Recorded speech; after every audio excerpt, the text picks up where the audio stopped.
안녕하세요. 이번에 중등 임용 충남 지역에 합격한 강주연이라고 합니다. 우선 제 능력치, 기본 능력치였던 것을 말씀드리자면,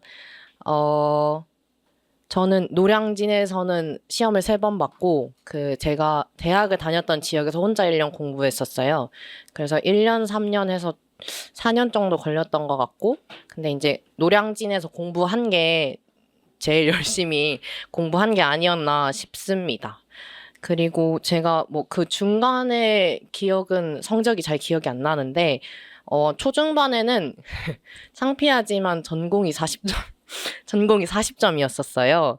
근데 이번에 합격할 때는 1차가 79점이었고 2차는 91.810이어서 총 170.810으로 합격을 했습니다.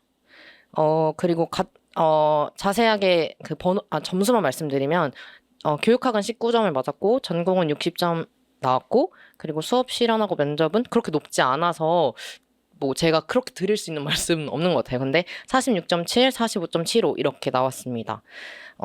그래서 최종으로는 충남 최종 커트라인보다 2점 높게 합격을 한 것 같습니다. 그리고 제 과목별 영역별 점수는요. 영어학은 20점 중에 17점 맞았고 연교로는 36점 중에 24점, 인력문학은 24점 중에 18점 맞았습니다. 그래서 제가 오늘 말씀드릴 거는 길지 않고 방법론적인 내용은 아닙니다. 왜냐하면 이미 전주 선생님들께서 많이 말씀해 주셨을 것 같아서 여기서 따로 말은 안 할 것 같고 혹시나 궁금하시다면 따로 문의 주시면 말씀드리도록 하겠습니다. 그래서 제가 말씀드릴 건 수험 기간 중 가져야 되는 마인드셋과 그리고 되돌아보니 이랬으면 더 높은 점수를 얻을 수 있었겠다라는 거 중심으로 4가지만 말씀드리도록 하겠습니다. 첫 번째는 공부 습관인데요. 이거는 어떤 과목을 하든지 가져야 되는 마인드라고 생각합니다. 꼼꼼해지고 꼬장꼬장해지고 계속 궁금해해야 한다고 생각합니다. 예를 들어서 단어는 문장에서 문장 혹은 문맥에서 쓰이면 어떻게 되는지, 콜로케이션은 어떻게 되는지, 동반이어는 어떻게 되는지 이런 자세한 부분까지 선생님들이 찾아보시면서 공부를 해야 되는 거고 같은 하나의 문제를 풀더라도 변형 문제는 어떻게 만들 수 있을지 뭐 혹은 교수님이 내신 모의고사나 아니면 평가원 기출문제에서 왜 이렇게 문제를 냈을지 등등에 대해서 계속 따져보고 고민하는 시간을 가지셔야 한다고 생각합니다. 왜냐하면 이렇게 해야 한 번이라도 더 사고하는 기회가 생기고 그렇게 하면서 사고의 폭과 깊이가 늘어난다고 생각을 해요. 그래서 단어도 마찬가지로 이렇게 공부해야 머리에 오래가고 기억에 잘 남는 것 같습니다. 그리고 사실 제가 이렇게 얘기해드리지만 교수님께서 다 이거 찾아봐라, 동반이어 찾아봐라, 뭐 다 찾아봐라 말씀하시잖아요. 그래서 그거 말씀하실 때마다 까먹지 말고 놓치지 말고 그때그때 공부하시면 다 될 것 같습니다. 그리고 두 번째로는 시험 볼 때 고쳐야 하는 습관들을 되짚어 보셨으면 좋겠는데요. 작년 시험 보신 시험지 분석하시고 내가 시험장에서 이랬으면은 좀 더 잘 풀 수 있었겠다. 이런 걸 좀 생각해 보셨으면 좋겠어요. 그러니까 예를 들어서 제 경우에는 저는 연교로는 제가 항상 덤벙대는 성격 때문에 실수를 하는 게 엄청 컸거든요. 그래서 이번에도 제일 많이 깎였더라고요. 그래서 이거는 1년 동안 고치려고 노력해도 막 확 고쳐지지 않는 것 같아요. 그래서 최대한 그래도 고치려면 1년 내내 이거를 정확히 분석을 하고 그리고 1년 내내 고치려고 노력을 해야지 그래도 나아질 수 있는 것 같습니다.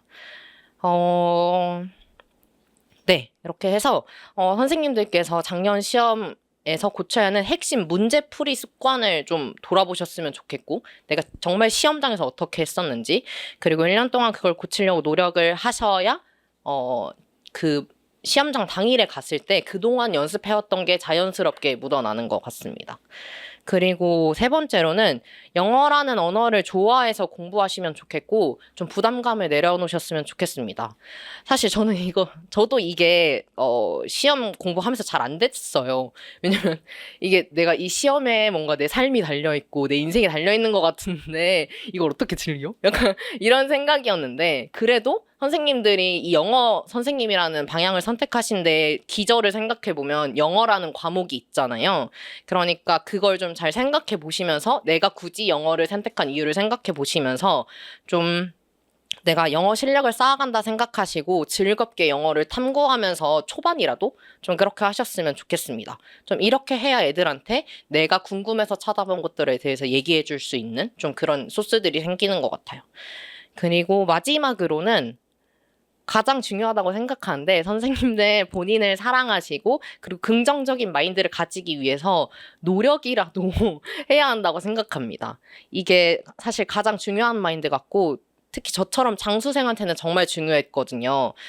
시험이 되게 중요한데 이게 우리 자신보다 소중하지 않고 이걸 떨어진다고 해서 우리 삶이 망가지고 무너지는 게 아니다라고 그냥 세뇌를 계속 시키면서 하셨으면 좋겠어요. 잘 안 되긴 하지만.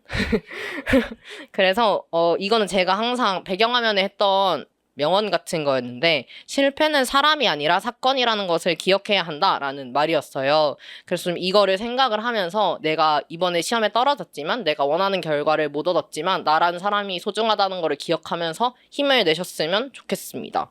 왜냐하면 사람이 자책이나 벌이 아니라 응원과 격려로 성장한대요.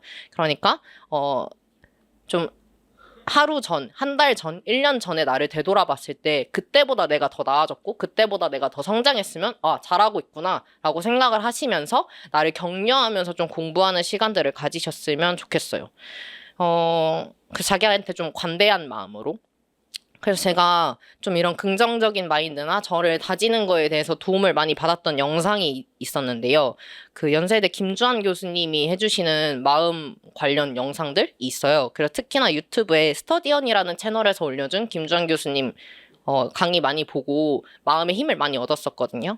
좀 그런 거 멘탈 힘들 때 한 번씩 찾아보시면 좋을 것 같습니다. 그리고 이거는 그 4가지 이외의 것인데 가장 중요한 것이라고 생각되는 게 있어서 마지막으로 말씀드리겠습니다.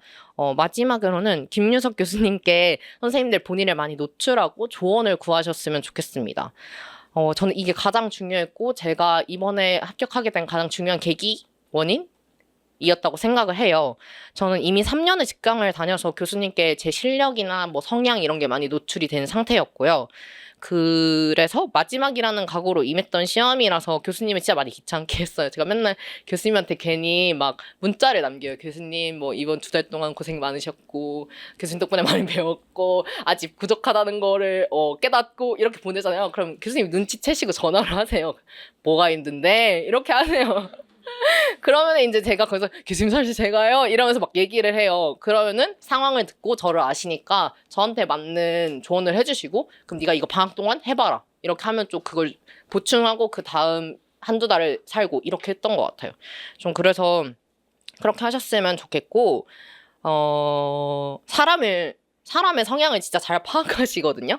그러니까 좀만 선생님들을 보여도 넌 이거군 이렇게 하실 거예요. 그러면 그거 잘 믿고 따라가시면 될 것 같고 그러니까 단어 열심히 외우시고 직강 수업 열심히 들어서 만날 기회를 자주 만드셨으면 좋겠어요. 근데 이제 주의할 점은 교수님 맨날 너 떨어져 이러시거든요.